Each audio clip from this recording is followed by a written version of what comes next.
Hi, everybody. Welcome to Chapter 11 of The Alter Ego Effect by Todd Herman. This is our book club's read this fall 2020.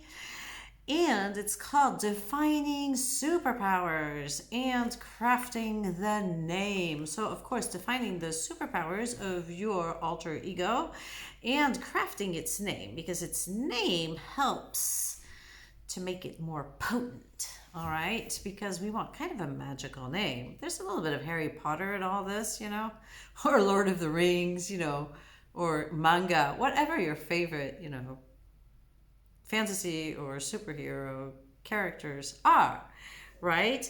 Anyway, so why are we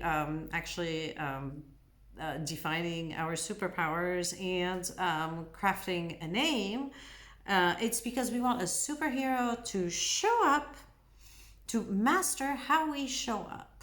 So you want to show up skilled, competent, master something that's that you found a little bit difficult to do. Well, your superpower and your alter ego superpower is going to help you achieve that.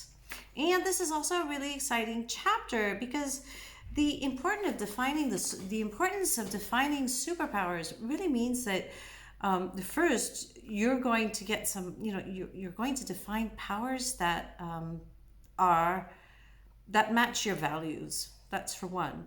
And two, match what you're trying to achieve. Basically, this is what you're going to deploy when you go out to succeed, when you decide to become the presenter, when you decide to become the amazing sportsman or performer, or you step into your alter ego. You want to step into these powers that you've defined. And again, that really do match your values up to a point. There's one anecdote I love. It's somewhere in this book. I'm sorry if it's not in chapter 11, but of the tennis player who was actually a really nice and fair person, out in real life. And she just couldn't be the quote unquote killing machine.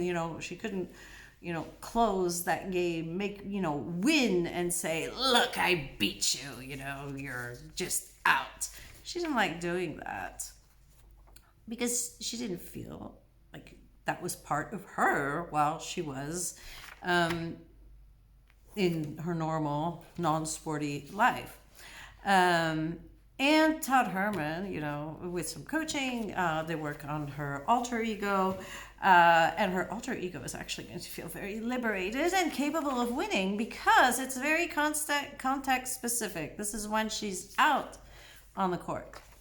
Anyway, so it's really quite a lot of fun to think about these superpowers. And again, if you're learning English, because this book club is, mainly for non-native speakers of English, levels B1 and above, this chapter also contains an amazing list of attributes. So this is a great way to increase your vocabulary and to think about what these different words mean. I've chosen a few at the end. Let me see. Willing.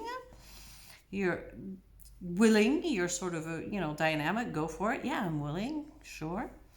Warm-hearted, vicious, versatile, or versatile. We can say it both ways. Anyway, the lists are really quite good in this chapter and the next one. So as we're working on defining our superpowers and crafting the name, we're really working on an avatar. Right. And I really like the way he strings up names. For example, you might really like Superman or Napoleon. I think there was a, Napoleon. So you might, the first part of your alter ego's name might have Napoleon. And let's say then that you love Madonna, or Madonna somehow is useful in your alter ego. So you'll say Napoleon Madonna. And then you should give it a title. Let's say you loved your grandmother, and you could call it your grandmother, Grandma Napoleon Madonna.